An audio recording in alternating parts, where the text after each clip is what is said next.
আসসালামু আলাইকুম। প্রিয় শিক্ষার্থী বন্ধুরা, তোমরা কেমন আছো? আশা করি তোমরা ভালো আছো। আমি মোহাম্মদ রাফিউল্লাহ, বাংলাদেশ এগ্রিকালচার ইউনিভার্সিটির ফ্যাকাল্টি অফ এগ্রিকালচার থেকে বলছি। আমি রেগুলারলি তোমাদের ভিডিও, তোমাদের জন্য অনেক নতুন নতুন ভিডিও ছাড়ার চেষ্টা করব, বিশেষ করে পড়ালেখা সম্পর্কিত ভিডিও।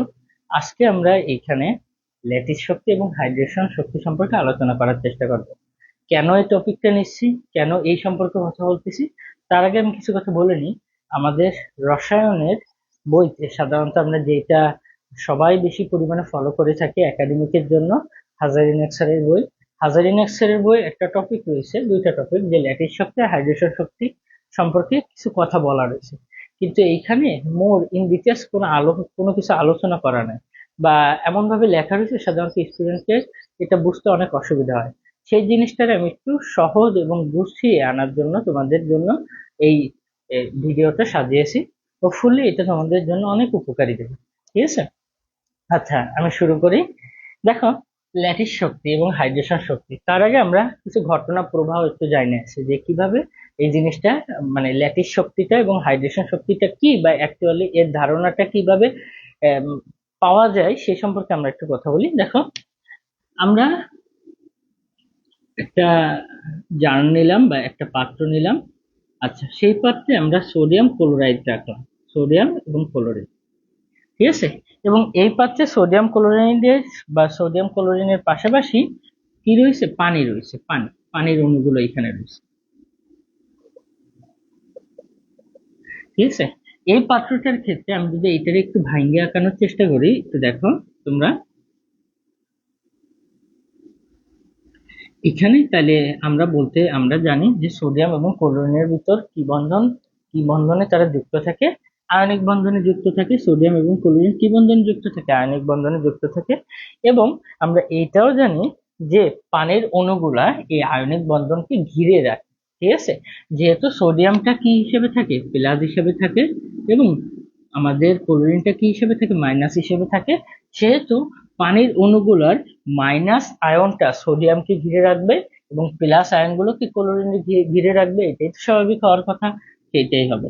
দেখো, তাহলে পানির ভিতরে কি রয়েছে, অক্সিজেন এবং কি হাইড্রোজেন, এটা রয়েছে। অক্সিজেনের ভিতর কি রয়েছে, অক্সিজেনের ভিতর আংশিক নেগেটিভ চার্জ, এবং হাইড্রোজেনের ভিতর কি রয়েছে, আংশিক পজিটিভ চার্জ, আংশিক পজিটিভ চার্জ। তাহলে নেগেটিভ চার্জ চার্জ অবশ্যই পজিটিভ চার্জের কি করবে, আকর্ষণ করবে, সেইটাই সে করবে। তাহলে অক্সিজেন গুলো সম্পূর্ণভাবে এই সোডিয়ামকে ঘিরে রাখবে। ঠিক আছে, অবশ্যই ঘিরে রাখলো। আচ্ছা, সেরকম ভাবে আমি বলতে পারি যে ক্লোরিন যেহেতু রয়েছে, এই ক্লোরিনের ভিতরে, এই ক্লোরিনটারে পানির কোন অণুগুলো ঘিরে রাখবে, পানির হাইড্রোজেন আয়ন গুলো এই ক্লোরিন কি করবে, ঘিরে রাখবে। কেননা হাইড্রোজেন আয়ন কি আংশিক প্লাস চার্জ যুক্ত, এবং ক্লোরিনটা কি আংশিক মাইনাস চার্জ যুক্ত, এর কি কি করবে, একদম ঘিরে রাখবে।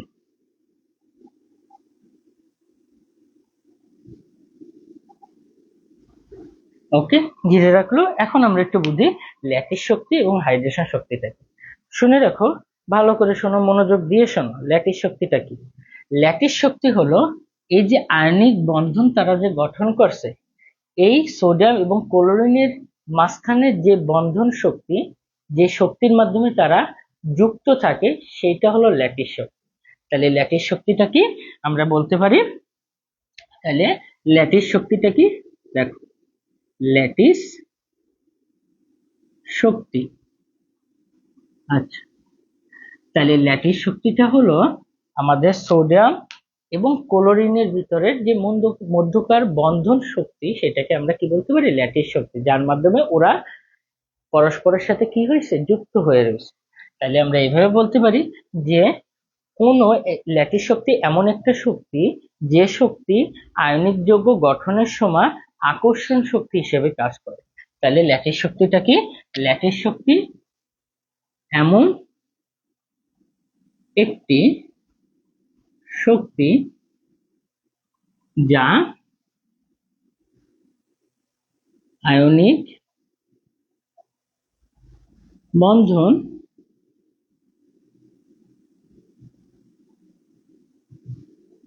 গঠন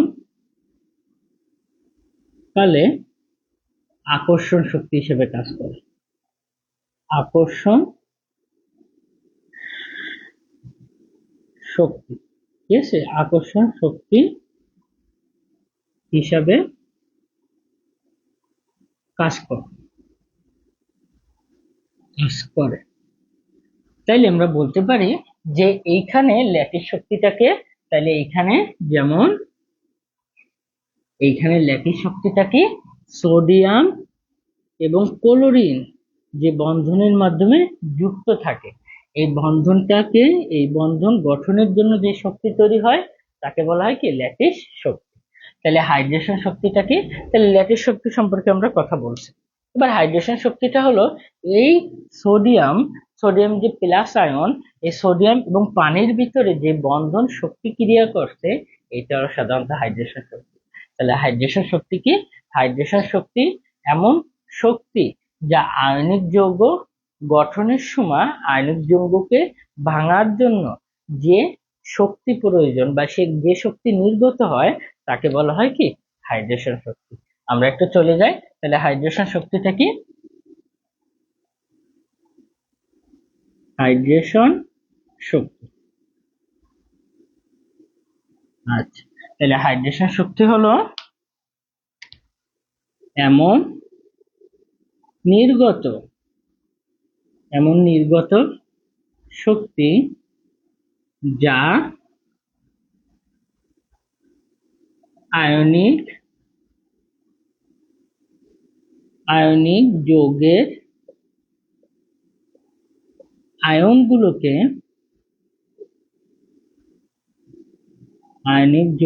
আয়নগুলোকে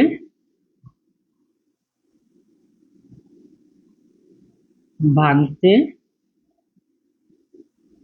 পারে। ঠিক আছে, আমি সোজা সোজা এবং সাবলীল ভাষাগুলো ইউজ করতেছি, বইয়ের ভাষাগুলো সাধারণত ইউজ করতেছি না, কারণ বেশি টেকনিক্যাল বা বেশি ফর্মালিটি দেখাইতে গেলে এই জিনিসটা আমরা মানে মূল জিনিস থেকে আমরা বের হয়ে যাবো। ঠিক আছে, আমি যত সহজে বোঝানো যায় তত সহজে বোঝানোর চেষ্টা করতেছি। তাহলে হাইড্রেশন শক্তি এমন শক্তি যা আয়নিক যৌগের আয়নগুলোকে ভাঙতে সহায়তা করে, ঠিক আছে, বা হাইড্রেটেড আয়ন গঠনে সহায়তা করে। তাহলে আমি বলতে পারি যেমন যেমন এই যে সোডিয়াম সোডিয়াম এই যে সোডিয়াম আয়ন পানির সাথে যুক্ত হয়ে, ঠিক আছে, সোডিয়াম আয়ন পানির সাথে যুক্ত হয়ে যে আমাদের সোডিয়াম অ্যাকুয়াস সলিউশন তৈরি করে, সেটা হলো কি হাইড্রেশন শক্তি। এখানে যে শক্তি নির্গত হয়ে থাকে তাহলে সেই শক্তিকে সাধারণত কি বলা হয়? হাইড্রেশন শক্তি। সেই শক্তিকে কি বলা হয়? হাইড্রেশন শক্তি। তাহলে আমরা বলতে পারতেছি হাইড্রেশন শক্তি হলো আমাদের এটা। তাহলে এখন কথা হলো যে কোনো, তোমরা একটু চিন্তা ভাবনা করো, তোমাদের দিয়ে তোমাদের অ্যান্সারটা বের করাবো কিভাবে। দেখো, চিন্তা করো যে তাহলে আমরা জানলাম যে ল্যাটিস শক্তিটা কি? সোডিয়াম এবং ক্লোরিন এই যে আয়নিক যৌগ গঠিত হয়েছে, এদের বন্ধন গঠনের জন্য যে শক্তি দরকার সেটা ল্যাটিস শক্তি। আর হাইড্রেশন শক্তিটা কি? এই সোডিয়াম এবং ক্লোরিন পানির অণুর সাথে সংযোগ করে যেই এরা যে আয়নিক বন্ধন থেকে আলাদা হয়ে একক অ্যাকুয়াস সলিউশন তৈরি করে, সেটা কি আমার হাইড্রেশন শক্তি। মানে সোজা কথা, এই সোডিয়াম পানির সাথে যুক্ত হয়ে সোডিয়ামটা আলাদা হয়ে যাবে, এই আলাদা হতে যে পরিমাণে শক্তি নির্গত হয় এটাই কি হাইড্রেশন শক্তি। তাইলে আমরা বলতে পারি, তাহলে তোমরা নিজেরা বলো যে যদি ল্যাটিস শক্তি মানে বন্ধন শক্তি যদি ল্যাটিস শক্তি মানে বন্ধন শক্তি যদি অনেক স্ট্রং হয় এবং হাইড্রেশন শক্তি যদি একটু দুর্বল হয়, তাহলে সেটা কি পানিতে দ্রবণীয় হবে? জীবনেও না। তাইলে খুবই গুরুত্বপূর্ণ পয়েন্ট, এই পয়েন্টগুলো তোমরা খাতায় নোট করে রাখবা, এগুলো পরীক্ষার জন্য খুবই ইম্পর্টেন্ট। এগুলো 7 স্টার এমসিকিউ এর জন্য খুব ইম্পর্টেন্ট। ঠিক আছে, এটা নোট করে রাখো, নোট যে যে ল্যাটিস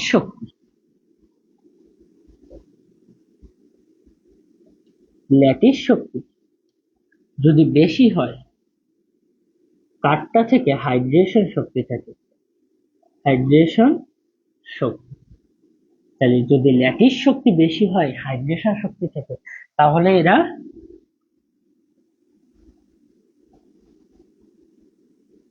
এরা পানিতে কি অদ্রবণীয়। ঠিক আছে, তাহলে এরা পানিতে অদ্রবণীয়। তাহলে ল্যাটিস শক্তি যদি বেশি হয় হাইড্রেশন শক্তি থেকে, তাহলে পানিতে এরা অদ্রবণীয়। তাহলে যদি এবার এদের বন্ধন শক্তি মানে সোডিয়াম এবং ক্লোরিন গঠনের এই শক্তিটা যদি দুর্বল হয়, এবং হাইড্রেশন শক্তি মানে এই সোডিয়াম পানির সাথে যুক্ত হওয়ার শক্তি বা ক্লোরিন পানির সাথে যুক্ত হওয়ার শক্তি, এই শক্তিটা যদি অনেক বেশি হয়ে যায়, তাহলে ওই আকর্ষণ শক্তি কি আর কাজ করবে? কখনো কাজ করবে না। সেক্ষেত্রে কি হবে, যে ল্যাটিস শক্তি যদি হাইড্রেশন শক্তি থেকে ছোট হয়, তাহলে সেটা পানিতে কি হয়ে যাবে? দ্রবণীয় হয়ে যাবে। খুব ইম্পর্টেন্ট কথা, ঠিক আছে? তাহলে ল্যাটিস শক্তি, ঠিক আছে, তাহলে ল্যাটিস শক্তি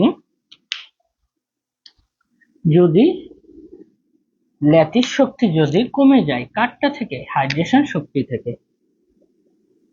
হাইড্রেশন শক্তি, ঠিক আছে, ল্যাটিস শক্তি যদি কমে যায় হাইড্রেশন শক্তি থেকে, তাহলে এটা পানিতে দ্রবণীয়। খুবই ইম্পর্টেন্ট কথা, ঠিক আছে? তাহলে পরীক্ষায় এখান থেকে বলতেই পারে, কিভাবে বলবে, যে একটা তোমার মৌল দিয়ে দিল, ধরো যে সোডিয়াম ক্লোরাইড, এবং তার ল্যাটিস শক্তি দিয়ে দিল, হাইড্রেশন শক্তি দিয়ে দিল।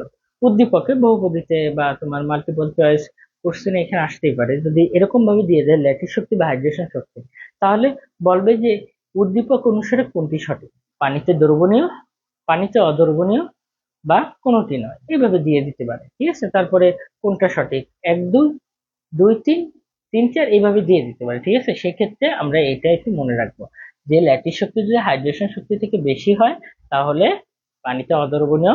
ল্যাটিস শক্তি যদি হাইড্রেশন শক্তি থেকে কমে যায়, তাহলে পানিতে এটা দ্রবণীয়। এবার আসো, যে এবার এইগুলো এত কিছু ছিল না, এগুলো তেমন কিছু না, এগুলো সাধারণত মানে মোটামুটি ক্যাজুয়াল টাইপের প্রশ্ন করে। এবার একটু আমরা ডিপলি প্রশ্ন করার চেষ্টা করি, যেটা হলো তোমাদের ভর্তি পরীক্ষায় আসার মতো, খুবই ইম্পর্টেন্ট।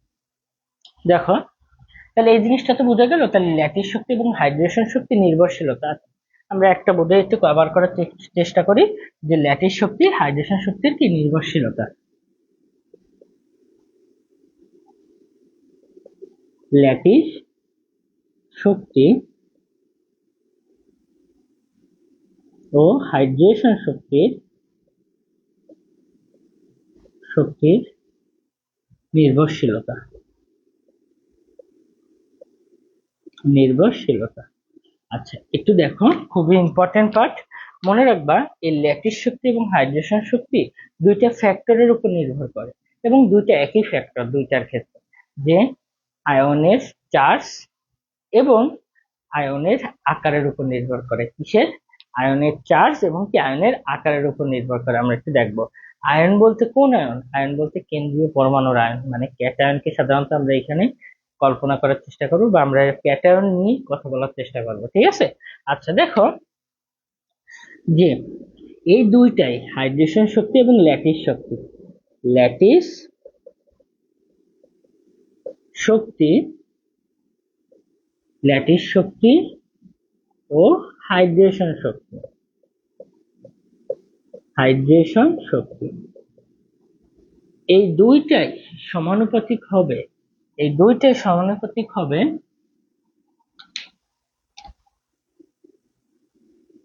ঠিক আছে আয়নের চার্জের সাথে, এবং ব্যস্তানুপাতিক হবে আয়নের আকারের সাথে, ঠিক আছে? মানে কি, এটা দ্বারা কি বুঝতেছে, যে দেখো ল্যাটিস শক্তির ক্ষেত্রে আমরা জানি এইটা কোন আয়ন হিসেবে আমরা কল্পনা করবো, আগে আমি বলছি ক্যাটায়ন, সব কি আমরা ক্যাটায়ন নিয়ে চিন্তা ভাবনা করবো, ঠিক আছে? আমরা দেখো, আমরা একটু জানি যে ক্যাটায়নের যদি চার্জ বাড়ে, তাহলে ক্যাটায়নটা সাধারণত কি হয়ে থাকে? একদম ছোট হয়ে থাকে। আমরা এটা পর্যায়বৃত্ত, মৌলের পর্যায়বৃত্ত ধর্ম তৃতীয় অধ্যায়ে আমরা একটু জানতে পারছি, যে ক্যাটায়নের ক্যাটায়নের চার্জ, ক্যাটায়নের চার্জ যত বাড়বে তার আকারটা তত কি হবে? ছোট হবে। আকারের সাথে তার কি তোমার ব্যস্তানুপাতিক সম্পর্ক। যেরকম ভাবে আমরা একটু কল্পনা করি, sodium sodium plus, magnesium 2 plus এবং অ্যালুমিনিয়াম 3 প্লাসের ক্ষেত্রে এই তিনটা সোডিয়াম প্লাস, ম্যাগনেসিয়াম 2+ এবং অ্যালুমিনিয়াম 3+ এর ক্ষেত্রে দেখো, সোডিয়ামের ক্ষেত্রে আমরা জানি যে শেষ কক্ষপথ থেকে যত ইলেকট্রন চলে যাবে, বা এটা আমরা ইলেকট্রন প্রোটন থিওরি দিয়ে কিন্তু কল্পনা করতে পারি। একটু বোঝার চেষ্টা করবা, আকার নিয়ে কয়েকটা কথা খুবই ইম্পর্টেন্ট, শোনার চেষ্টা করবা। দেখো, সোডিয়ামের ক্ষেত্রে সোডিয়ামের প্রোটন সংখ্যা কত রয়েছে? প্রোটন সংখ্যা রয়েছে হলো 11। ম্যাগনেসিয়ামের প্রোটন সংখ্যা কত রয়েছে? 12। এবং অ্যালুমিনিয়ামের প্রোটন সংখ্যা, অ্যালুমিনিয়াম 3+ এর কত? 13। কিন্তু একটু মনে রাখো যে এইখানে আমরা তো প্রোটন সংখ্যা নিয়ে কথাবার্তা বলছি। আচ্ছা, দেখো ইলেকট্রন এবার, সোডিয়াম যেহেতু একটা প্রোটন সাইডে দিয়েছে, একটা ইলেকট্রন সাইডে দিয়েছে, তাহলে ইলেকট্রন সাইডে দিলে প্রোটন তো আর কমবে না, প্রোটন তো নিউক্লিয়াসের ভেতর থাকে। কি কমবে? ইলেকট্রন কমবে। তাহলে কত হয়? এখানে ইলেকট্রন 10 আছে, এখানেও ইলেকট্রন 10, এখানেও কি ইলেকট্রন 10। দেখো, তিনটা এর প্রোটন ছিল, তিনটা ইলেকট্রনও তিনটা ছিল। তিনটা ইলেকট্রন যখন সাইডে দিয়ে অ্যালুমিনিয়াম 3+ হয়েছে, তাহলে এখন ইলেকট্রন কয়টা থাকে? 10টা। তাহলে আমি বলতে পারি এরা সবার ইলেকট্রন এখন সমান, মানে আইসো ইলেকট্রিক আয়ন বলা হয় এদেরকে। তাইলে তোমরা এটা, আমি একটু কল্পনা করি, দেখো আমার দুইটা হাত, মনে রাখবা এই হাত বলতে প্রোটনকে বোঝায়, এবং আমার যে কাজগুলো সেগুলো ইলেকট্রন। মনে করো আমার দুইটা হাত, আমি দুইটা হাত দিয়ে দুইটা কাজ করতে পারি, ঠিক আছে, সহজে করতে পারি। এখন আমার দুইটা কাজের জায়গায় যদি একটা কাজ দেয়, তাহলে আমি ওই কাজটা অনেক দ্রুত কমপ্লিট করে ফেলবো না? সেরকম ভাবে যে যদি আমার প্রোটন সংখ্যা যদি ইলেকট্রন সংখ্যা থেকে বেশি হয়, প্রোটন সংখ্যা যদি ইলেকট্রন সংখ্যা থেকে বেশি হয়, তাহলে ওই প্রোটন সংখ্যা কি করবে? ইলেকট্রনকে অনেক বেশি পরিমাণে নিজের দিকে আকর্ষণ করতে পারবে না। যদি আকর্ষণ করে, তাহলে ওর আকার কি হয়ে যাবে? আগে যদি অনেক বড় থাকে, আকর্ষণের কারণে কি হয়ে যাবে? আকারটা এরকম ভাবে ছোট হয়ে যাবে। তাহলে সেক্ষেত্রে আমাদের প্রোটন এবং ইলেকট্রন, যেহেতু এর প্রোটন সংখ্যা 11, ইলেকট্রন সংখ্যা 10, তাহলে এর আকর্ষণ ক্ষমতা রয়েছে, আমরা জানি, বুঝতে পারতেছি। এর হচ্ছে প্রোটন সংখ্যা রয়েছে 12, ইলেকট্রন সংখ্যা 10। তাহলে এ কি করবে? এর চেয়ে আরেকটু বেশি আকর্ষণ করতে পারবে না। দেখো, প্রোটন সংখ্যা হাফ সংখ্যা, এর হাফ সংখ্যা বেশি, কার চেয়ে? এর চেয়ে। তাহলে কাজটাও তো অতি দ্রুত হবে। ঠিক আছে, আমরা এইভাবে কল্পনা করার চেষ্টা করি। তারপরে প্রোটন সংখ্যা 13 রয়েছে, এখানে প্রোটন সংখ্যা রয়েছে কি? 12। তাহলে সেক্ষেত্রে যেহেতু 13 রয়েছে, হাত সংখ্যা অনেক বেশি রয়েছে, কাজটাও তো অনেক দ্রুত করতে পারবে। কেননা আগের মতো সবটার ক্ষেত্রে কাজ তো একই। তাহলে সেইভাবে একটু কল্পনা করো, যেহেতু প্রোটন সংখ্যা বেশি এইটার, তাহলে এটার আকর্ষণও কি অনেক বেশি হবে। তাহলে আকর্ষণ বেশি হলে আকারটা কি হবে? আগের চেয়ে অনেক বেশি কনজাস্টেন্ট হয়ে যাবে, অনেক বেশি ছোট হয়ে যাবে। তাহলে সেই ক্ষেত্রে আমরা যদি আকারের কথা চিন্তা করি, অ্যালুমিনিয়ামের আকার, সরি, অ্যালুমিনিয়ামের আকার কি হবে? সবচেয়ে ছোট হবে। তার চেয়ে বড় হবে কি? ম্যাগনেসিয়াম 2+। ম্যাগনেসিয়াম 2+ এর চেয়ে বড় হবে কি? সোডিয়াম 2+। তাহলে সেক্ষেত্রে আমরা বুঝতে পারলাম যে চার্জ এবং আকারের ভিতরে আমরা সম্পর্ক দেখলাম। এবার এই টপিকে আসো, ল্যাটিস শক্তি এবং হাইড্রেশন শক্তি এই আয়নের চার্জ এবং কি তার আকারের উপর নির্ভর করে। যেরকম ভাবে তুমি কল্পনা করো, ক্যাটায়নের চার্জ, আমি ধরলাম ক্যাটায়নের চার্জ রয়েছে হলো সোডিয়াম 2+। এই ক্যাটায়নের চার্জ যত বেশি পরিমাণে বাড়বে, তার আকার থেকে অনেক ছোট হবে না? যদি আকার ছোট হয়, আমরা ল্যাটিস শক্তির কথা চিন্তা করি। দেখো, ল্যাটিস শক্তি, তাহলে ল্যাটিস শক্তি কি? সোডিয়াম এবং ক্লোরিনের বন্ধন শক্তি। তাহলে আমরা কয়েকটা মৌল লিখি, তোমরা একটু চিন্তা করো, ল্যাটিস শক্তির ক্ষেত্রে তুলনা করতেছি আমরা। ল্যাটিস শক্তির ক্ষেত্রে কয়েকটা মৌল লিখলাম: সোডিয়াম ক্লোরাইড, ম্যাগনেসিয়াম ক্লোরাইড, তারপরে রয়েছে হলো তোমার অ্যালুমিনিয়াম ক্লোরাইড। ঠিক আছে, এই তিনটার ভিতর তোমরা দেখো, এই তিনটার ভিতর চার্জ কার সবচেয়ে বেশি? অ্যালুমিনিয়াম 3+ এর সবচেয়ে বেশি। যেহেতু চার্জ বেশি, তাহলে তার আকারটাও কি হবে? অনেক বেশি ছোট হবে। যেহেতু আকার ছোট হবে, তার মানে এই অ্যালুমিনিয়ামের শেষ কক্ষপথে অ্যালুমিনিয়াম ক্লোরাইড যদি পানিতে আমি দ্রবীভূত করি, তাহলে শেষ কক্ষপথের যে পানি, এই যে অক্সিজেন অণু কোথায় আসবে? অ্যালুমিনিয়ামের, আমরা একটু দেখি, এই যে অ্যালুমিনিয়ামের কি কোথায় আসবে? একদম সারফেসেই তো চলে আসবে, তাই না? অক্সিজেন গুলা তার সারফেসে এরকম ভাবে ছড়ায় যাবে প্রত্যেকটা।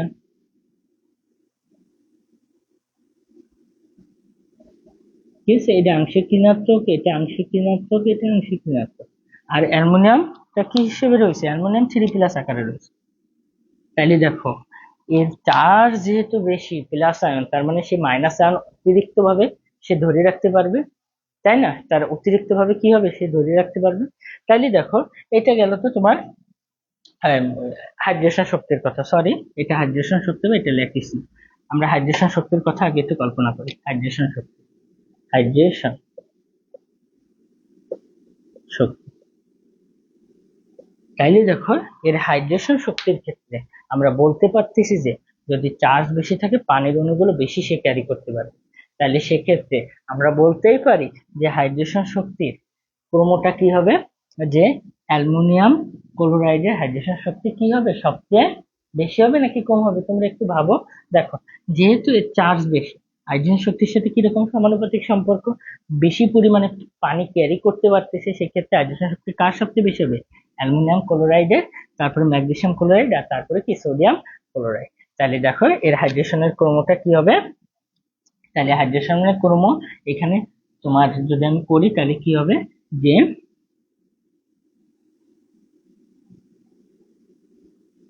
সোডিয়াম ক্লোরাইডের হাইড্রেশন শক্তি কম হবে তার চেয়ে ম্যাগনেসিয়াম ক্লোরাইডের চেয়ে, আর ম্যাগনেসিয়াম ক্লোরাইডের হাইড্রেশন শক্তি কম হবে তার চেয়ে অ্যালুমিনিয়াম ক্লোরাইডের চেয়ে।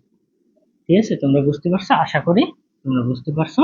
দেন আমরা আসি ল্যাটিস শক্তি নিয়ে। তাহলে এটা তো গেল হাইড্রেশন শক্তি, হাইড্রেশন শক্তি নিয়ে আমরা কথা বললাম। ওকে, দেন আসলে ল্যাটিস শক্তি নিয়ে আমরা একটু কথা বলি। ঠিক আছে, তাহলে হাইড্রেশন শক্তি নিয়ে কথা বলা শেষ। ওকে, এরপরে রয়েছে হলো ল্যাটিস শক্তি। ল্যাটিস শক্তি সম্পর্কে আমরা একটু ধারণা নিই। দেখো ল্যাটিস শক্তি, হাইড্রেশন, ল্যাটিস শক্তি এদের চার্জের চার্জ এবং তার আকারের সাথে কি সম্পর্কিত। তাহলে ল্যাটিস শক্তি যদি আমরা বলি, ল্যাটিস শক্তি বলতে ওই একই পরমাণু আমরা নিলাম, যে সোডিয়াম ক্লোরাইড, ম্যাগনেসিয়াম ক্লোরাইড এবং অ্যালুমিনিয়াম ক্লোরাইড। এই সোডিয়াম ক্লোরাইডের ক্ষেত্রে আমরা দেখতেছি সোডিয়াম ক্লোরাইডের চার্জ ঘনত্ব কি অনেক কম, কেননা তার আকারটা কি অনেক বড়, তার আকারটা কি অনেক বড়। আকার মনে করো যে তোমারে আমি একটা কাজ দিছি, মানে তোমার অনেক জিনিসপত্র দিছি, ঠিক আছে? এখন ওই জিনিসপত্রগুলো তোমার ছোট একটা ঘরে আটাইতে হবে। তাহলে তোমার কি হবে, ওই ছোট একটা ঘরে অনেক বেশি পরিমাণে ওই জিনিসগুলো দিলে সাধারণত ঘরে কি আর জায়গা থাকে না। সেরকম ভাবে দেখো অ্যালুমিনিয়াম ক্লোরাইড এমনিতে কি আকারটা ছোট, এমনিতে আকারটা ছোট, যদি আকারটা ছোট হয় তাহলে ইলেকট্রন রাখার জায়গাটা কি হয়ে যাবে, একদম ছোট হয়ে যাবে, তার মানে চার্জ ঘনত্ব কি হয়ে যাবে, অনেক বেড়ে যাবে। তাহলে দেখো যে তাহলে যদি আমি এটা ল্যাটিস শক্তি কল্পনা করি, ল্যাটিস শক্তি, তাহলে যদি আমরা ল্যাটিস শক্তি কল্পনা করি, সেক্ষেত্রে সোডিয়াম ক্লোরাইডের ল্যাটিস শক্তি কি হয়ে যাবে, কম হবে কার চেয়ে, ম্যাগনেসিয়াম ক্লোরাইডের চেয়ে। আর ম্যাগনেসিয়াম ক্লোরাইডের ল্যাটিস শক্তি কম হবে কার চেয়ে, অ্যালুমিনিয়াম ক্লোরাইডের চেয়ে। খুবই ইম্পর্টেন্ট একটা জিনিস, যে এই জিনিসটা অনেকের কমপ্লিট হয় না, বুঝতে পারে না ঠিকভাবে, যার কারণে পরীক্ষার খাতায় সে অ্যান্সারও করতে পারে না। এই জিনিসটা সরাসরি ভাবে ফাজানের নীতির সাথে আমরা কানেক্ট করতে পারি, কিন্তু এই ভিডিওতে আমি এই কথাগুলো বলবো না, তাহলে ভিডিওটা অনেক লং হয়ে যাবে এবং তোমাদের বুঝতে অসুবিধা হবে। তাহলে আমি একটু সামারি করে দিই ল্যাটিস শক্তি এবং হাইড্রেশন শক্তিটা। যে ল্যাটিস শক্তি কি, আয়নিক যৌগগুলো বন্ধনকৃত, বন্ধন হতে যে শক্তি প্রয়োজন সেটা হলো ল্যাটিস শক্তি, মানে আকর্ষণ শক্তি। আর হাইড্রেশন শক্তি কি, এই হাইড্রেশন শক্তি হলো আয়নিক যৌগগুলো পানির অণুর সাথে যুক্ত হয়ে হাইড্রেটেড হতে যে পরিমাণে শক্তি নির্গত হয় সেটাকে হাইড্রেশন শক্তি।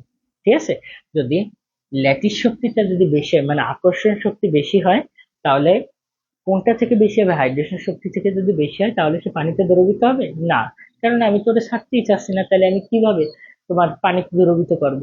এবার যদি ল্যাটিস শক্তি যদি কম হয় হাইড্রেশন শক্তি থেকে, তাইলে পানিতে দ্রবীভূত হবে। দুইটা নিয়ামকের উপর, এ দুইটা নিয়ামক রয়েছে এদের। কি কি নিয়ামক এদের, আর চার্জ এবং কি আয়ন। চার্জের ক্ষেত্রে চার্জ এবং আয়নের ভিতরে সম্পর্কটা কিরকম, যে চার্জ যদি বেশি হয় আকারটা কি হবে, কম। তাহলে এইভাবে আমি বলতে পারি যে হাইড্রেশন শক্তি এবং ল্যাটিস শক্তির আমি দুইটা প্রোমো দেখাইছি।